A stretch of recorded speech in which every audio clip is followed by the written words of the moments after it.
ल साथीहरु हेर्न सक्नुहुन्छ यो चाहिँ बाङ्गे बजार है। बाङ्गे बजारको खसी बाख्रा बिक्री गर्ने ठाउँ है। पशु हटिया पनि भनेर चिन्ने गरिन्छ बाङ्गे बजारलाई। यो चाहिँ पशु हटिया चाहिँ बिहानको समयमा लाग्छ भने दिउँसो चाहिँ बजार लाग्ने गर्दछ। त्यसकारणले गर्दाखेरि यो चाहिँ अहिले बाख्राको बजार हो है।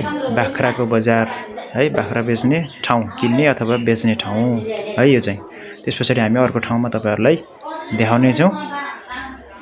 अब यो पछाडी तपाईलाई र यो चाहिँ त्यसैगरी भैँसीको किनबेच गर्ने ठाउँ हैन।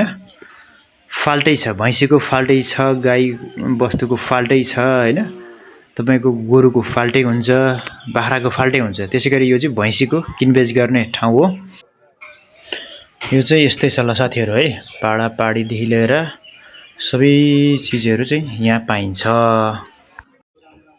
र त्यसैगरी यो चाहिँ फेरि बाछाबाछी गाई गोरुको बिक्री गर्ने ठाउँ है।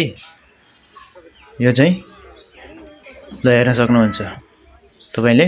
यो चाहिँ नि गाईहरु भयो हैन, माउबाछा भयो, बहर भयो हैन, सबै चीजहरुको किनबेच गर्ने ठाउँ चाहिँ अलग अलग हुन्छ भनेर मैले भनिसके। र यस्तै छ साथीहरु है।